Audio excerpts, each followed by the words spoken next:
Kalau kalian rajin trading cryptocurrency, apalagi pakai exchange Binance, pasti sering banget nih ngelihat cryptocurrency stablecoin, IDRT, BIDR, USDT, dan juga BUSD. Nah, di video sebelumnya kita udah pernah menjelaskan apa itu stablecoin.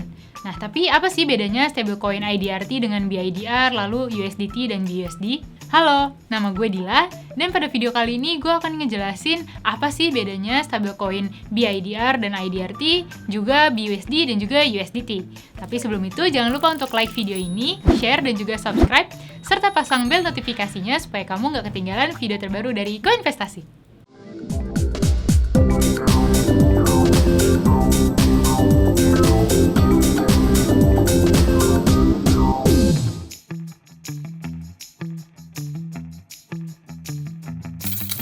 Kalau kamu udah nonton video tentang stablecoin, berarti udah paham lah ya kalau ada cryptocurrency yang nilainya itu stabil 1:1 dengan mata uang fiat seperti IDRT dan juga USDT.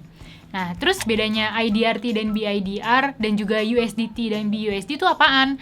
Kok bisa nilainya beda-beda padahal sama-sama stablecoin dari rupiah dan juga US dollar? Nah, jadi kedua stablecoin itu tuh sebenarnya bedanya cuma dari penerbitnya aja. BIDR dan juga BUSD adalah stablecoin yang diterbitin oleh Binance dan juga berjalan di Binance Chain. Sedangkan kalau USDT itu diterbitkan oleh perusahaan Tether dan IDRT diterbitkan oleh rupiah token yang dua-duanya berjalan di blockchain Ethereum.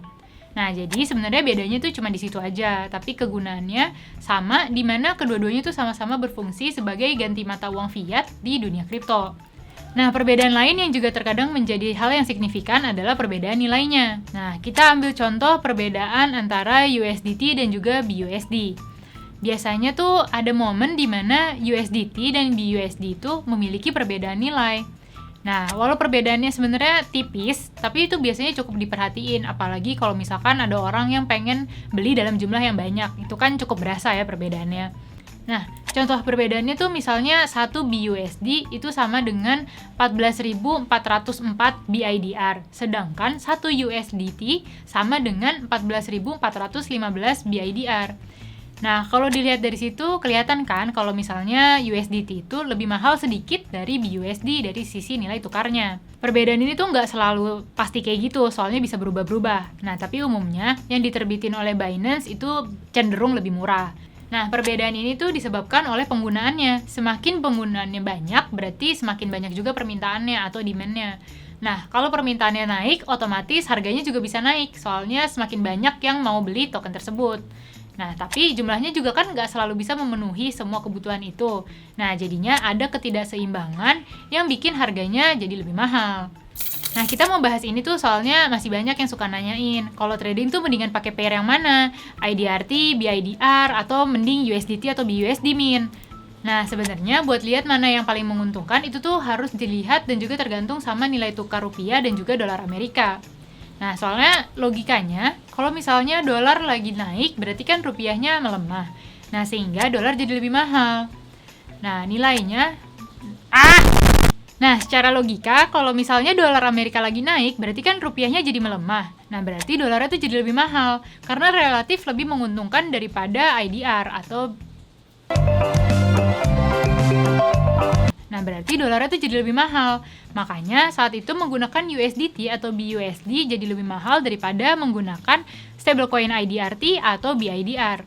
Sebaliknya, kalau misalkan dolar Amerika lagi turun, berarti kan rupiahnya jadi naik nih. Nah, yang membuat rupiah jadi lebih mahal dan pas saat itu tuh pas banget untuk pakai USDT atau BUSD karena relatif lebih menguntungkan daripada IDRT atau BIDR.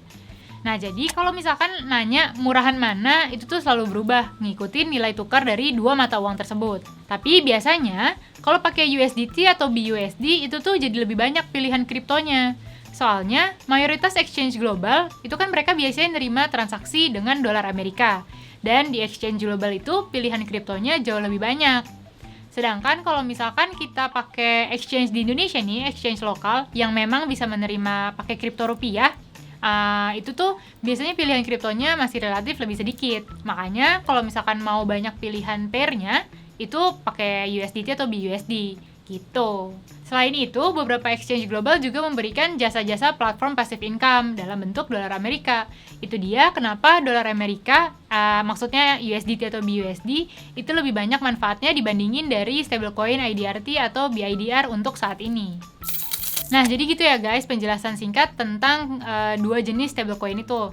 Nah, semoga dari video ini kalian bisa nentuin nih pilihan mau pakai BUSD, BIDR, atau USDT atau IDRT. Sekian video kali ini, semoga bermanfaat, dan kalau bermanfaat jangan lupa untuk like dan subscribe, serta pasang juga bell notifikasinya supaya kamu nggak ketinggalan video terbaru dari Koinvestasi. Kalau misalnya masih ada pertanyaan, jangan sungkan untuk tulis di kolom komentar. Koinvestasi, aset masa kini kayak masa depan. Dan selalu apa? Dan selalu, as always. Dah, cut. Sampai jumpa di video berikutnya. Apa sih terakhirnya? Ada nggak sih dia ngomong apa? Sih, Oh, always. oh ya, and as always, Koinvestasi itu